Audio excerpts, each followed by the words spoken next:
제가 지난 시간에 뭐라고 말씀드렸습니까? 보물을 하늘에 쌓아두라 말씀드렸죠. 말인즉 하나님께서 나에게 주신 물질을 하나님의 뜻대로 무엇보다도 포인트가 거기였어요. 타인을 위하여, 남을 위하여 사용하라는 말씀이었습니다. 그러면 이쯤에서 질문이 하나 나올 수도 있어야 돼요. 다 그렇게 퍼주면 나는 뭐 먹고 삽니까? 나는 흙 파먹고 살라는 것입니까? 그렇지 않습니까? 하나님께서 실제적으로 우리에게 주신 것 사실 그렇게 많지 않습니다. 여기 뭐 수천억대 재산가는 없으시잖아요. 그런데 그 중에 얼마를 또 이웃과 약자와 나그네를 위하여 사용한다면은 이러다가 내가 굶는 거 아닌가? 이러다가 내가 쓸 것이 모자라지는 않을까? 이런 식으로 쫄릴 수 있다라는 거예요. 이에 오늘 주께서 하시는 말씀이 뭐예요? 걱정하지 말라. 여러분, 우리가 살피는 이 산상수훈의 말씀을 딱 한마디로 요약하면은 우리는 그들과 다르다. 우리는 다르다. 입니다. 세상 사람들과 결이 다르다라는 것이죠. 근본적으로 성품이 다르고요. 표면적으로 삶의 방식이 다릅니다. 그 연장선 위에 오늘 본문의 말씀이 있는 거예요. 자, 그래서요. 믿음으로 보물을 하늘에 쌓아둠으로 사후를 완벽하게 대비한 이 땅의 성도가 이제 이 땅에서의 삶, 즉 현생을 어떻게 살아야 할까? 첫째, 한번 따라해 보십시오. 염려하지 말라. 물론 해야 할 염려가 있다라고 성경은 누차 가르칩니다. 일단은 자기 자신의 죄로 인한 근심과 걱정, 이것은 반드시 신자에게 있어야 하는 거예요. 왜요? 자기 죄에 대한 근심이 자기를 결국 하나님께로 이끌기 때문입니다. 사도 바울이 그렇게 가르쳤죠. 고린도 후서 7장 말씀이에요. 하나님의 뜻대로 하는 근심은 후회할 것이 없는 구원에 이르게 하는 회개를 이루는 것이요. 자, 그런가 하면은 사명감에서 나오는 염려도 있습니다. 가령 교회를 위하여 염려하고 가슴 아파하는 것, 뭐 이런 것이겠죠. 사도 바울이 그토록 교회를 위하여 염려하는 사람이었어요. 역시나 고린도 후서 11장 말씀인데요.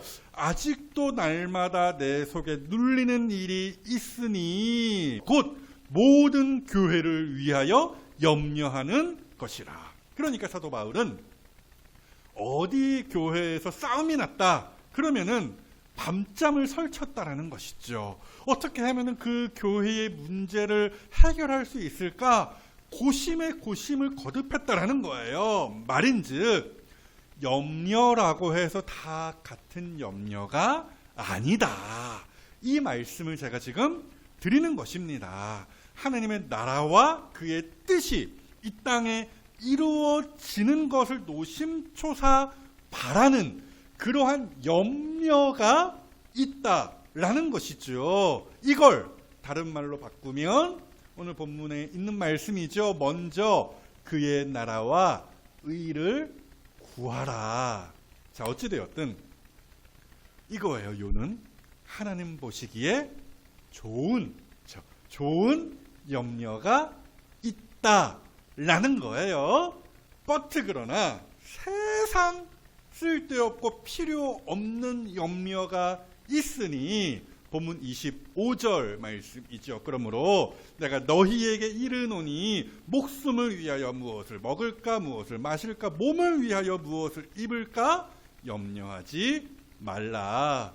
오늘 점심 뭐 해 먹을까? 내일 뭐 소풍 가는데 뭘 입고 가지? 단순하게 이런 이야기 하는 거 아닙니다. 저 말씀은 신앙의 핵심을 파고드는 말씀이에요. 그러니까 오늘 주님께서는 너희를 먹이시고 입히시고 돌보시는 분이 누구시냐, 이 문제를 따지고자 하시는 거예요. 가령 한 아이가 있다고 치십시다. 이제 막 초등학교 1학년이에요. 우리 막둥이보다 더 어린 나이인데요.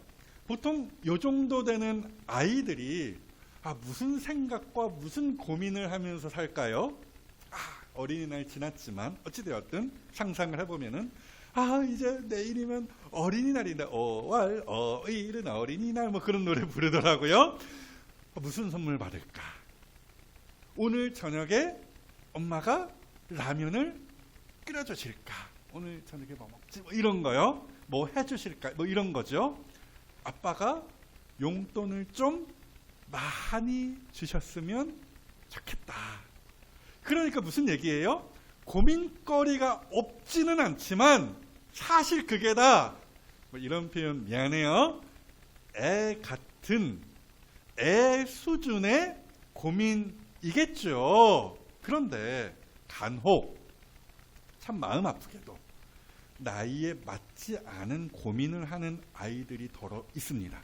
가령 동생들을 먹여 살리기 위하여 내가 지금 당장 무슨 일을 해야 할까?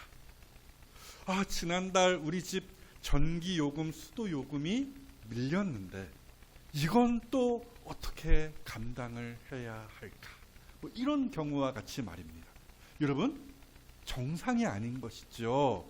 마음 아픈 이야기이지만 부모님이 안 계신 소년 가장 정도 되어야 뭐 이런 고민들을 하는 거 아니겠습니까? 그것은 그것대로 참 가슴이 아픈 모습인데요. 비슷하지만 다른 이야기로요. 참 희한하게도 이와 같은 모습을 보이는 그리스도인이 더러 있다라는 거예요. 비유적인 이야기입니다. 하나님 아버지를 믿는다 하면서도 마치 소년 가장과 같이 자기 인생을 자기가 책임져야 한다라고 생각하는 것이죠. 그래서 심히 필요 이상으로 염려하기를 무엇을 먹을까? 무엇을 마실까? 무엇을 입을까? 한다라는 거예요. 그게 오늘 주님의 말씀이죠. 너희 아버지 하나님께서 너희를 먹이시고 입히시고 책임지시고 돌보시는데, 그런데도 꽤 많은 그리스도인들이 마치 하나님 아버지, 하늘에 계시는 아버지가 아니 계시는 사람처럼 소년 가장처럼 염려하고 걱정하고 근심에 짓눌리곤 한다라는 것이지요. 자, 보세요. 그래서 주님께서 거듭거듭 연이어서 오늘 본문 가운데에서 말씀하시는 거예요. 공중에 새를 보라. 요즘에 새들 엄청 많이 날아다니잖아요. 그 새를 보라. 그거 다 너희 하늘 아버지께서 기르신단다. 확인해 보실까요? 본문 26절이죠. 공중에 새를 보라. 심지도 않고 거두지도 않고 창고에 모아들이지도 아니하되 너희 하늘 아버지께서 기르시나니 너희는 이것들보다 귀하지 아니하냐. 이어지는 맥락이 다 같은 말씀이에요. 우리식으로 조금 더 편하게 쉽게 풀어서 말씀드리면 이렇게 되겠습니다. 얘들아, 어느덧 봄이 되었다. 온 세상이 화려하지 아니한가? 이팝나무 꽃이 풍성하게 피지 않았느냐? 길거리에 이름 없는 꽃들을 보아라. 그거 다 하나님이 멋있게, 그렇게 아름답게 화려하게 입히신 것이다. 새들이 둥지를 짓고 있지 아니하냐?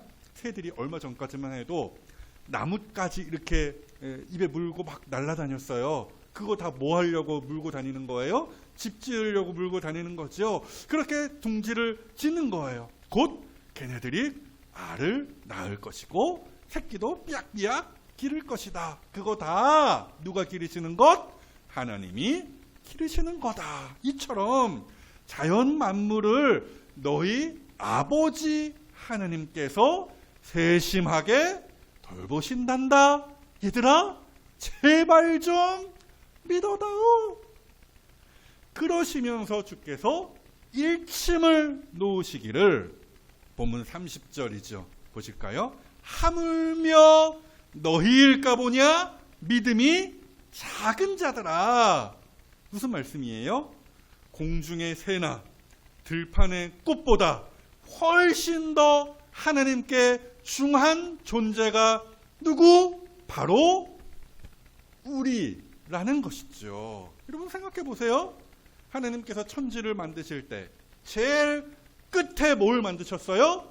바로 우리 사람을 제일 끝에 만드셨죠. 왜요? 가장 특별하니까. 하나님께서 모든 자연 만물을 세팅하신 후에 인간을 만드시고서 이거 다 누려, 마음껏 누려, 이렇게 하신 것이지요. 그리고 더욱이 특별히 사람을 뭘로 만드셨어요? 하나님의 형상으로 만드셨죠. 다른 짐승과 다르게 유일하게 하나님과 소통할 수 있는 존재로 우리 사람을 지으셨다라는 거예요. 게다가 하나님께서 그의 아들을 희생시키시면서까지 우리를 끝까지 사랑하시고 구원하셨죠. 그런데 이제 와서 하나님께서 몰라라 하실까요? 하물며 너희 일까 보냐? 오늘 주께서 하시는 말씀이 그거예요. 사랑하는 여러분, 우리를 먹이시고 입히시는 분이 누구십니까? 하늘에 계신 우리 아버지 하나님이시죠. 이걸 믿으신다면 한번 따라해 보십시오. 염려할 시간에 기도하라. 출애굽기의 내용을 잘 아실 거예요. 이스라엘 백성들이 기적적으로 홍해를 건넜죠. 그리고서 가나안 땅으로 뿅 하고 순간 이동한 것이 아니라 그 척박한 땅 광야를 통과해야만 했습니다.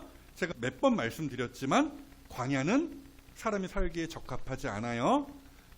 먹을 음식, 마실 물 없고요. 더위와 추위가 있는 곳이었습니다. 아니나 다를까 광야에서 먹을 음식과 마실 물을 구하기가 어려웠죠. 당시 이스라엘 백성들이요. 그때마다 이 사람들이 뭐 했어요? 지들끼리 싸우거나 하나님께 대하여 원망하거나, 이 둘 중에 하나였죠. 여러분, 되게 한심한 꼴이에요. 물이 없으면 물 좀 주소. 누구한테 청하면 되는 거예요?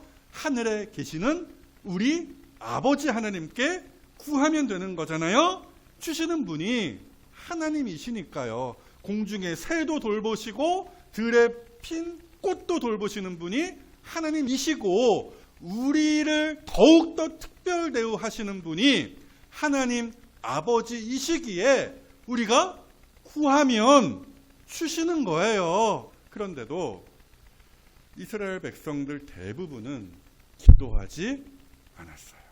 그렇죠?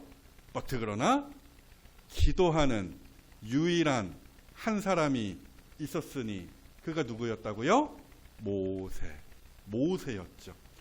여러분, 그래서 출애굽기를 잘 보세요. 우리가 지금 보고 있습니다마는 모세가 기도하면 하늘에 계시는 아버지 하나님께서 그 기도를 들으시죠. 그렇죠? 어떤 상황과 형편에서도 모세가 기도하면 하나님께서 들어주신다라는 거예요. 그러니까 따지고 보면은 신앙생활이라는 것이 되게 쉽고 간단한 것입니다. 믿고 하늘 아버지께 구하면, 기도하면 끝. 이걸 하는 거예요.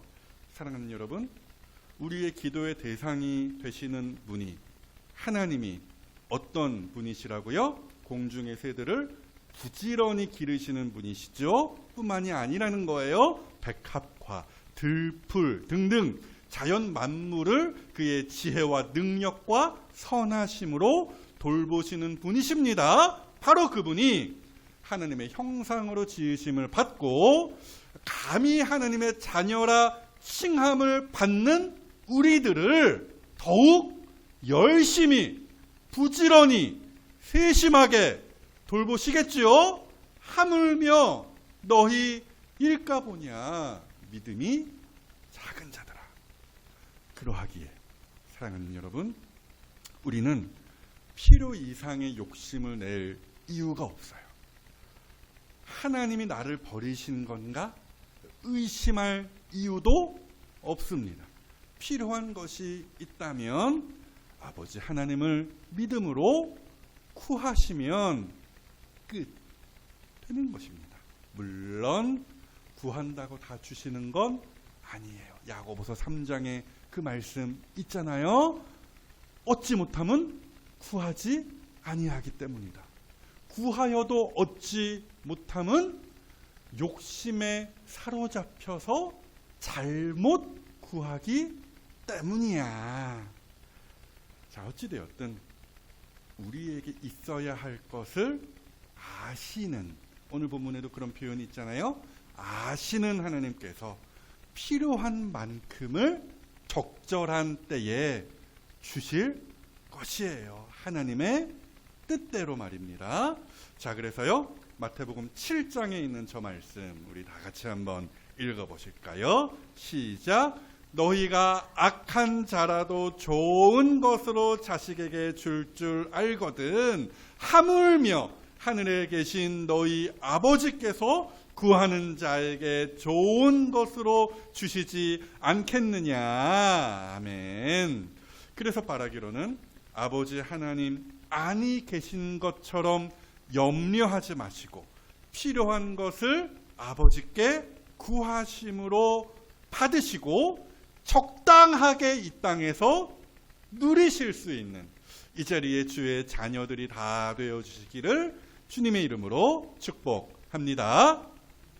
그리고 여기에서 한 걸음 더 나아가서 믿음으로 보물을 하늘에 쌓아둔 성도가 이 땅에서의 삶, 즉 현생을 사는 방법 두 번째 따라해 보십시오. 위의 것을 구하라. 하나님 아버지를 믿는 자들은 내 인생을 책임지시는 분이 바로 그 아버지 하나님이심을 믿고 현생을 맡기는 거예요. 그래서 우리에게는 세상 근심이라는 것이 없어야 정상입니다. 다만 아까도 말씀 얼핏 드렸죠. 성도로서 마땅히 해야 할 염려, 생각이 있으니 그것이 무엇이냐? 그의 나라와 의에 대한 관심과 헌신이다 라는 거예요. 이것도 어린 아이들을 놓고 생각하면 쉽습니다. 아이들이, 요 꼬맹이들이, 어린이들이 먹는 것, 입는 것, 뭐 그런 거 걱정하지 않잖아요. 그렇죠? 그럼에도 이 아이들이 마땅히 해야 할 일이 있으니 그게 뭐냐? 공부. 공부라는 것이죠. 똑같아요. 하나님을 아버지로 모시는 성도들이 마땅히 해야 할, 가져야 할 생각과 살아내야 할 삶이 있다는 거예요. 그것을 오늘 본문 가운데에서 주께서 당부하십니다. 33절 말씀이죠. 그런즉 너희는 먼저 그의 나라와 그의 의를 구하라. 자, 일단은 먼저예요. 먼저. 저 우선적이라는 거예요. 가장 중요한 일이라는 것입니다. 뭘 하든지 항상 1번이라는 것이죠. 그 1번 뭐냐? 그의 나라와 그의 의입니다. 저 말을 조금 풀어서 설명을 드리면 이렇게 돼요. 그의 나라는 당연히 하나님의 나라를 뜻하는 말이겠지요. 이것을 조금 더 멋들어지게 풀어서 표현하면은 하나님의 통치입니다. 좀 어려운 개념일 수 있겠지만 어찌되었든 온 우주의 주인이신 그 하나님의 뜻이 이 땅에서도 이루어지고 그로 말미암아 하나님의 영광이 드러나는 것, 이것이 하나님의 통치요 하나님의 나라입니다. 바로 이 지점에 성도의 관심과 생각과 삶이 집중되어야 한다라는 것이지요. 이것이 바로 그의 나라를 구하는 것이고요. 그렇다면 의는 무엇입니까? 어렵지 않습니다. 이게 더 쉽습니다. 하나님과의 관계를 말하는 것이에요. 의형제라는 말이 있잖아요. 바로 그 의입니다. 의리 이런 말로 바꿔도 크게 지장이 없어요. 흔히 의가 상했다라는 표현도 하잖아요. 관계가 깨졌다라는 이야기죠. 바로 그 의입니다. 그러니까 의를 구한다라는 것은 오로지 하나님과의 관계에 성도가 집중한다라는 거예요. 말인즉 하나님과의 애틋한 그 교제 속에서 그의 사랑을 알아가고 그의 말씀의 깊이를 배우며 죄와 끊임없이 멀어지는 삶, 이것이 바로 그의 의를 구하는 것이다. 이렇게 말씀드릴 수 있겠어요. 이걸 또다시 골로새서의 표현으로 바꾼다면은 위의 것을 구하는 것이지요. 확인해 보실까요? 골로새서 3장 1절 이하의 말씀이지요. 그러므로 너희가 그리스도와 함께 다시 살리심을 받았으면 뭘 찾으라? 뭘 구하라? 위의 것을 찾으라. 위의 것을 구하라. 위의 것을 생각하고 땅의 것을 생각하지 말라. 그러니까 무엇을 먹을까 마실까 입을까의 문제가 땅의 것이라고 한다면 그의 나라와 의를 구하는 삶은 위의 것을 좇는 모습인 것이죠. 그러니까 성도라면 구원받았다라고 한다면 먼저 가장 우선적으로 하나님의 뜻이 이 땅에 이루어지는 것에 관심을 두고 거기에 헌신함과 동시에 하나님으로부터 오는 모든 좋은 것을 누리며 하나님과 손붙잡고 의롭게 동행하는 것을 추구하라는 말씀이에요. 이것이 성도에게 합당한 현생, 인생이라는 것이지요. 그렇다면 사랑하는 여러분, 여러분은 도대체 어디에 관심을 두고 계시고 무슨 일에 열정을 쏟고 계십니까? 저는요, 지난 한 주간 이스라엘 백성들의 모습을 보면서 사실 되게 깜짝 놀랐고 큰 도전을 받았습니다. 요즘 우리가 어떤 출애굽기 가운데에서도 어떤 말씀을 보고 있어요? 금송아지 사건을 우리가 보고 있죠. 그러니까 모세가 하나님 만나러 그 시내산 꼭대기에 오른 사이에 이 이스라엘 백성들, 산 아래에 있었던 이 이스라엘 백성들이 냅다 금송아지 우상을 만들고서 그것을 어이없게도 하나님으로 섬겼다라는 것이죠. 그때 당연히 하나님께서 크게 진노하셨습니다. 중간중간에 이런저런 일들이 있었고요. 기어이 하나님께서 이스라엘 백성들에게 하셨던 말씀이 뭐였냐면은 출애굽기 33장 2절 이하의 말씀이죠. 좀 긴데요. 보실게요.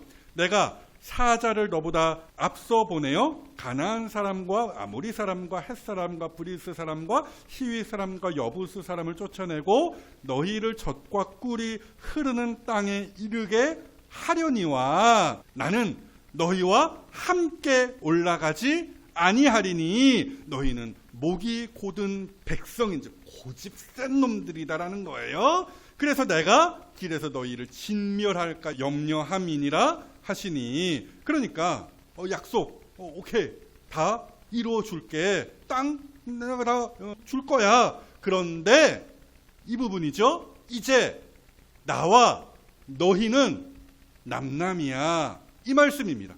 그러니까 나와 너희의 의는 끝장이야. 이 어마어마한 말씀을 하나님께서 모세를 통하여 선언하신 거예요.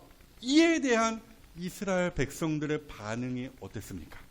기억나십니까? 예, 나이스, 땅, 우와, 기뻐하는 기색은 전혀 없었습니다. 이어지는 출애굽기 33장 4절 말씀이죠. 백성이 이 준엄한 말씀을 듣고 슬퍼하여 한 사람도, 단 한 사람도 자기의 몸을 단장하지 아니하니. 여러분 보세요. 솔직히 이스라엘 백성들이요, 뻑하면은 도마 위에 올라요. 보십시오 여러분, 이스라엘 백성들은 이 광야에서도 맨날 불평만 하고 지들끼리 지지고 볶고 싸우기만 했습니다. 여러분, 우리는 저들과 같이 살지 마십시다. 이렇게 이스라엘 백성들을 항상 도마 위에 올려놓고 그들을 욕하기에 바쁘죠. 그런데 아니에요. 솔직히 저 이스라엘 백성들은, 이건 제 생각이에요, 이 시대의 그리스도인들보다 훨씬 낫습니다. 무슨 말이에요? 땅은 주신대, 근데 하나님은 떠나신대. 말을 좀 우리식으로 바꿔볼까요? 로또 1등 당첨이래, 당첨금 주신대, 그런데 하나님은 나를 떠나신대. 이런 상황이라고 한다면 우리 같았으면 슬퍼할까요? 로또 1등에 눈이 멀어서 아이 그러시오, 그러든지 말든지, 떠나시든지 말든지, 로또 1등만 20억 뭐 하여튼 뭐 얼마입니까 요즘에, 그 돈만 나에게 떨어진다면 땡큐입니다, 이러지 않을까요? 아싸, 로또 당첨되면 땅 사고 집 짓고 차 사고 카메라도 사고 뭣도 사고 뭐 이러면서 막 만연의 미소라고 하죠. 막 행복감에서 헤어나오지 못하지 않을까요? 무슨 말입니까? 무슨 말씀을 제가 빗대어 드리는 거예요? 이 시대의 많은 그리스도인들이 하나님과의 관계, 그 나라든 의든 그 좋은 것에 사실은 별 관심이 없다라는 거예요. 본문식으로 따지면 먼저 그의 나라와 의를 구하지 않는다라는 것이죠. 대부분의 성도들이 부끄럽지만 땅의 것만 바라보고 거기에 마음을 빼앗긴 채 성도다움을 잃어버렸다라는 거예요. 사랑하는 여러분, 바울처럼 목숨을 버리라고 하지 않습니다. 어떤 성경의 위인이나 유명한 목사님들처럼 완벽하게 하늘의 메인 삶을 살라고 요구하지도 않습니다. 다만 아침에 일어나서 먼저, 포인트는 어찌되었든 먼저예요. 먼저 기도할 수 있는 것 아니겠습니까? 그 어떤 일보다도 우선적으로 하루에 한 장씩 읽는 그 말씀을 펴보는 일, 그것이 그렇게 힘들고 고단한 일일까요? 고된 삶을, 그 인생의 하루의 그 여정을 살다가도 하늘을 바라보며 하나님을 곁에 두고 찬양을 흥얼거리는 것은 또 어떻습니까? 더 나아가서 전도 대상자가 있다면 그를 위하여 날마다 기도하고 착한 행실을 그에게 보이며 때로는 입을 열어 교회 가자, 예수님 믿자 말한다면 저는요, 바로 그것이 그의 나라와 의를 구하는 성도다운 삶이라 생각합니다. 그래서 바라기로는 이번 한 주간도 주님을 신뢰하심으로 삶의 필요를 다 주께 맡기시고 무엇보다도 먼저 그의 나라와 의를 구하시며 성도답게 살아가시는 이 자리에 주의 자녀가 다 되어주시기를, 오늘도 우리를 푸른 초장과 잔잔한 물가로 인도하시는 참 목자 되시는 주님의 이름으로 축복합니다.